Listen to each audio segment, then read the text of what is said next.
গোপাল ভাঁড় খুব পরিচিত এক নাম আমাদের সকলের কাছেই। তারই কিছু গল্প তোমাদের কাছে উপস্থাপন করার চেষ্টা চলছে। ভালো লাগলে অবশ্যই পাশে থেকো। তখন গোপাল খুব ছোট, বাবা মারা যাওয়ায় অভাব ছিল তাদের নিত্যদিনের ঘটনা। তখন মহারাজ কৃষ্ণচন্দ্রের সাথেও তার যোগাযোগ ছিল না যে কিছু সাহায্য পেতে পারে। দিনের পর দিন না খেতে খেতে গোপালের অবস্থা ভীষণই খারাপ হয়ে যায়। তার প্রতিবেশী ছিল গোসাই মশাই। গোসাই মশাই বেশ বড়লোক মানুষ। শিষ্যদের কাছ থেকে চাল ডাল এটা সেটা সংগ্রহ করে তার দিন দিব্যি চলে যেত। একদিন সে গোপালকে ডেকে বলল, "কি রে গোপাল, না খেয়ে খেয়ে তো এবার মরেই যাবি। আমার সাথে চল, আমি শিষ্যদের বাড়ির থেকে যথেষ্ট খাবার পাই। তুই আমার তল্পি তল্পাগুলো বয়ে নিয়ে যাবি আর আমার সাথেই দুটো খেয়ে নিবি।" গোপালের তখন এতই অভাব, সেটাতেই গোপাল রাজি হয়ে গেল।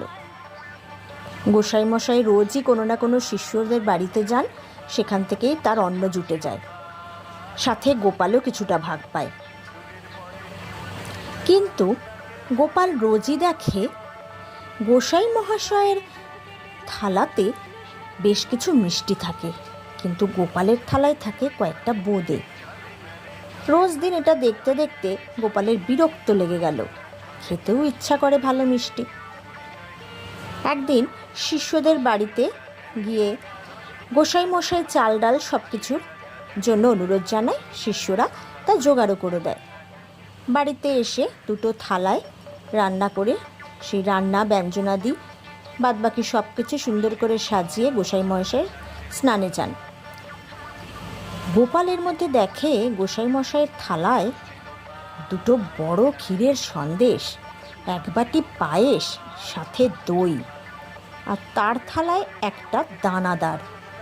দেখেই তার মাথা গরম হয়ে গেল।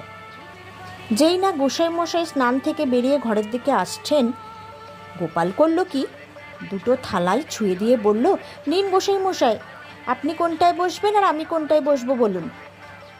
গোসাই মশাই তো রেগে আগুন, বলে, "তুই একটা নাপিত, তুই আমার খাবার থালা ছুঁয়ে দিলি? যা, আজ আর আমার খাওয়াই হলো না।" গোপাল মুচকি হেসে বলল, "যাক, খাওয়া যখন হলো না, সবই আমার কপালেই জুটবে।"